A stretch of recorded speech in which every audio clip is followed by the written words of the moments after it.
గత వైఎస్ఆర్ ప్రభుత్వం గంజాయిని పూర్తిగా నియంత్రించలేకపోయింది.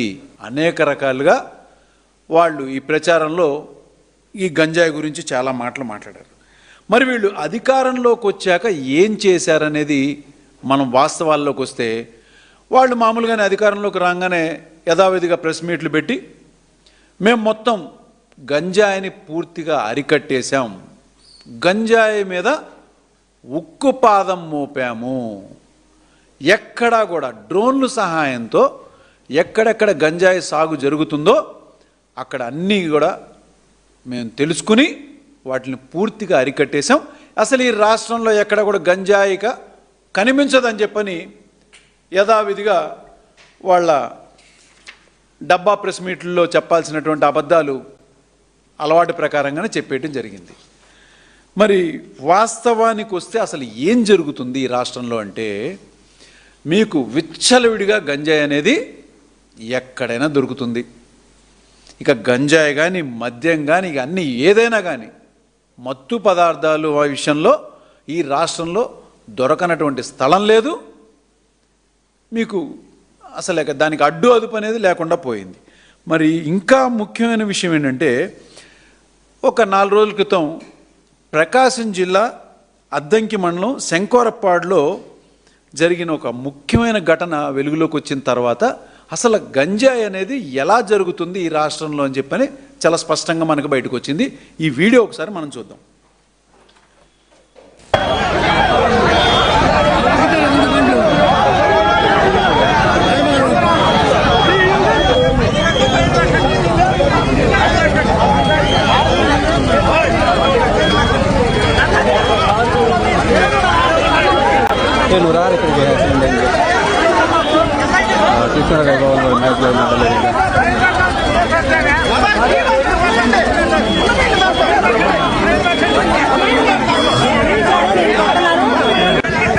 రమ్మని చెప్పాను.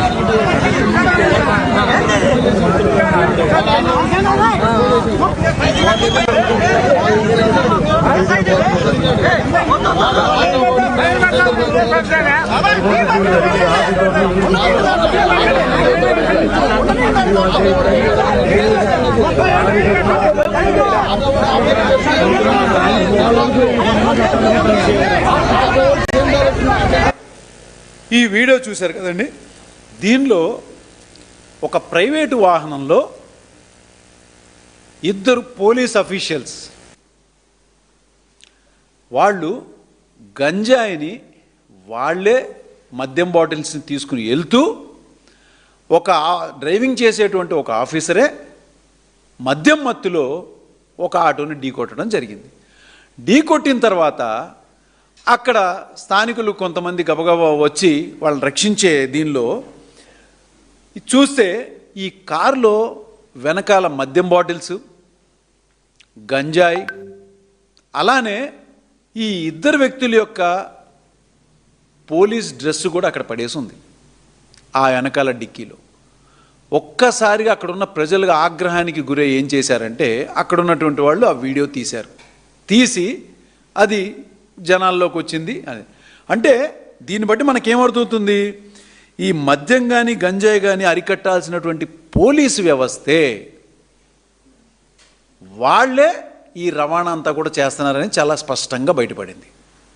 అంటే ఇక్కడ ప్రజలే పోలీసుల్ని పట్టించడం జరిగింది. మరి ఈ విషయాన్ని 24 గంటలు గడిచిన తర్వాత ఎస్పీ గారు వెంటనే ప్రెస్ మీట్ పెట్టి ఏం చెప్పారంటే, అది మా వాళ్ళు రికవర్ చేశారండి, ఒక చోట రికవర్ చేసి తీసుకొస్తుంటే ఆ యాక్సిడెంట్లో అది చూసి అక్కడ ఉన్నటువంటి ప్రజలు దాన్ని తప్పుగా అనుకుంటున్నారు, ఏమి మాది ఎటువంటి తప్పు లేదని చెప్పని బుకాయిస్తుంటే, నిజంగా గన మీ అధికారులే గన పట్టుకుని ఉంటే అక్కడ ఉన్నటువంటి ప్రజలకి మీరు ఎందుకు సమాధానం చెప్పలేకపోయారు?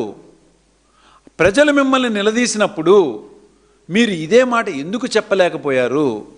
అసలు పోని మీరు చెప్పినటువంటి ప్రెస్ మీట్లో ఎక్కడి నుంచి రికవర్ చేశారు, ఎంత క్వాంటిటీలో రికవర్ చేశారు, దానికి సివిల్ డ్రెస్సులు ఎందుకు రావాల్సి వచ్చింది, మీకు కంప్లైంట్ ఎక్కడి నుంచి వచ్చింది, ఇవన్నీ వివరాలు మరి రివీల్ చేయాలి కదండి. మరి అవన్నీ ఏం చెప్పకుండా మీరు చేసిన తప్పును కప్పిపుచ్చుకోవడానికి, మీరు చేస్తున్నటువంటి తప్పుల్ని కప్పిపుచ్చుకోవడానికి 24 గంటల తర్వాత మాట్లాడుతున్నా. మరి ప్రతి దానికి నేను ఒక ఆమెను ఉన్నాను, హోంమంత్రిని అని చెప్పని వచ్చేసేటువంటి మరి అనిత గారు ఏమైపోయారు? ఎక్కడున్నారు? అరికట్టేశాం, ఈ రాష్ట్రంలో అసలు ఎక్కడా కూడా మీకు లేదు అని చెప్పినటువంటి ఆవిడ మరి ఈ విషయంలో ఏమని స్పందిస్తారు?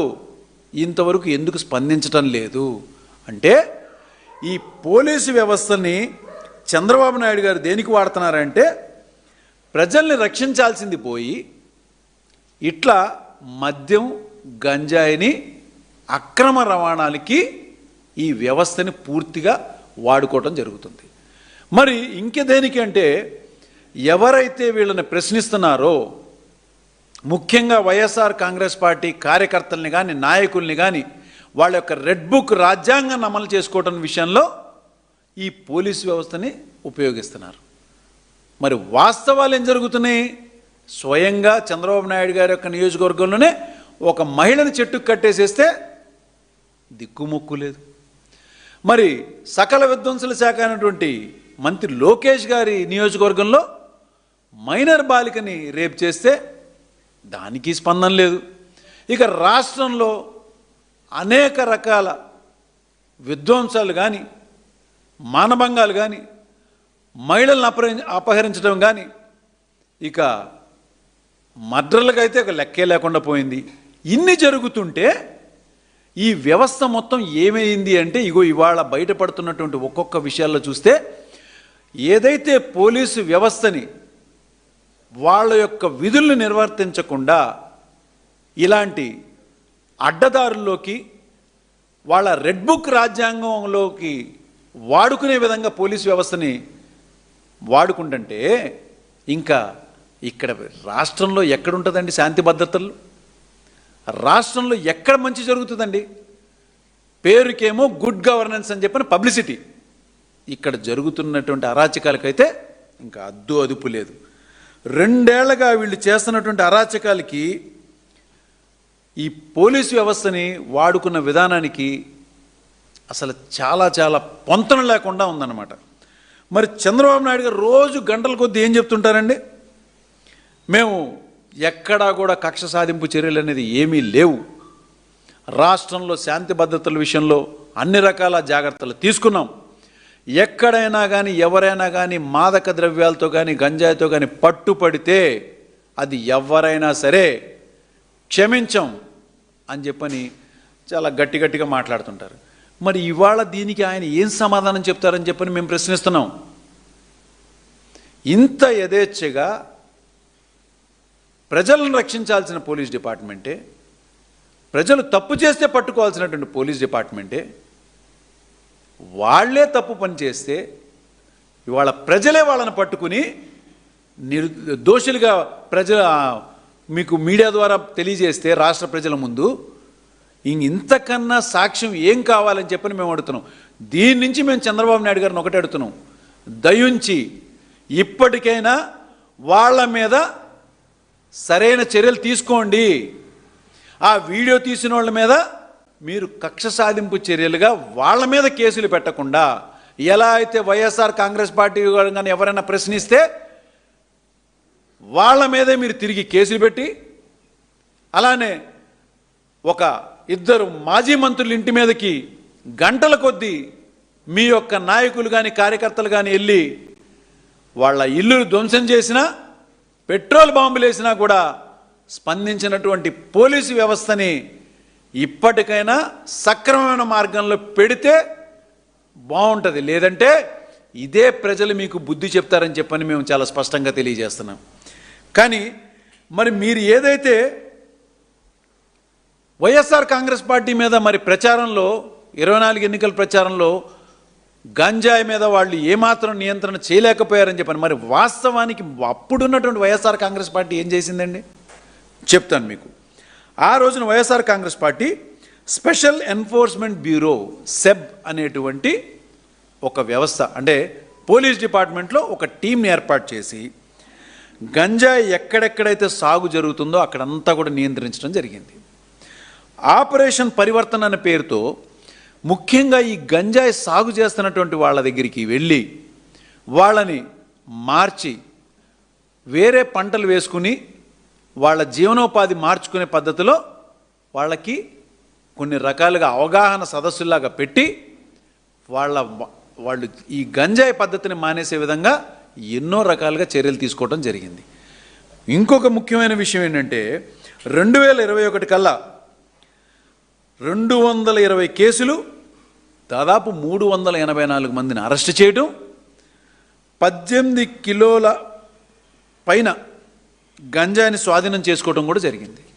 మరి అది కాకుండా వైఎస్ఆర్ కాంగ్రెస్ పార్టీ ఆ రోజుల్లో చేసినటువంటి ఇంకా ముఖ్యమైన విషయం ఏంటంటే 2022 కల్లా 2 కిలోల గంజాయి, పొడి గంజాయిని పట్టుకుని దాన్ని పూర్తిగా ధ్వంసం చేసేయటం జరిగింది. దాని విలువ అక్షరాల 500 కోట్ల రూపాయలు. మరి 9,500 కోట్ల విలువ గల పంటని పోలీసుల దగ్గరుండి ధ్వంసం చేయడం జరిగింది. ఇట్లా ఇన్ని లక్షల విలువ చేసేటువంటి గంజాయిని మేము ఆ రోజు ప్రజల ముందుకు తీసుకొచ్చి ఇదే పోలీస్ వ్యవస్థతో ప్రజల ముందే మార్పు కోసం అని చెప్పని కాల్చేసి ఎన్ని చేసి, తర్వాత ఎవరైనా సరే గంజాయిని కనుక సాగు చేస్తుంటే ఒక టోల్ ఫ్రీ నెంబర్ ఒకటి పెట్టాం, 14500 అని చెప్పని. దానికి కాల్ చేసి మీకు కన్నా ఎవరైనా కానీ గంజాయి సాగు చేస్తున్నా, లేదా గంజాయి వ్యాపారం చేస్తున్నా, గంజాయి అక్రమ రవాణా చేస్తున్నా, ఆ నెంబర్కి కాల్ చేసి చెప్పండి అని చెప్పని కూడా వైఎస్ఆర్ కాంగ్రెస్ పార్టీ ప్రభుత్వం టోల్ ఫ్రీ నెంబర్ పెట్టడం జరిగింది. ఇన్ని రకాలుగా మేము ఆ రోజు నియంత్రణ చేస్తే మీరు ఇవాళ పోలీసు వ్యవస్థని మీ రెడ్ బుక్ రాజ్యాంగానికి అనుగుణంగా పనిచేయించుకుంటూ ఇవాళ అడ్డమైన మాదక ద్రవ్యాలకి వాళ్ళని వాడుకోవటం జరుగుతుంది. చాలా సిగ్గుచేటుగా ఉంది. ఇకనైనా సరే నేను పోలీసు వ్యవస్థని తప్పుపట్టట్లేదండి. ఇక్కడ పోలీసు వాళ్ళకి నేను ఒకటే చెప్పదలుచుకున్నాను, మీరు రెడ్ బుక్ రాజ్యాంగానికి లోబడిగానా మీరు పనిచేస్తే రానున్న రోజుల్లో మీకు తప్పనిసరిగా మీకు శిక్షలు పడతాయి. ఇప్పటికైనా సరే అంబేద్కర్ రచించిన రాజ్యాంగం ప్రకారంగా మీ విధుల్ని నిర్వహించండి. లేదంటే రానున్న రోజుల్లో తప్పనిసరిగా ప్రజల ముందు మీరు దోషులుగా నిలబడాల్సిన పరిస్థితి వస్తుంది. ఈ వెన్నుపోటు పార్టీకి కూడా ఒకటే చెప్తున్నాం, రానున్న రోజుల్లో మీరు చేసినటువంటి అడ్డమైన వ్యవహారాలు కానీ, ఈ చేస్తున్నటువంటి మాదక ద్రవ్యాల యొక్క గంజాయి బ్యాచ్ల్ని పోషించేటువంటి విషయాలే కానీ, బెల్ట్ షాపుల్లో మీరు చేస్తున్నటువంటి అక్రమాలే కానీ, ఇవన్నీ కూడా ప్రజలే మీకు రానున్న రోజుల్లో బుద్ధి చెప్తారని చెప్పని నేను స్పష్టంగా తెలియజేసుకుంటున్నాను. నమస్కారం.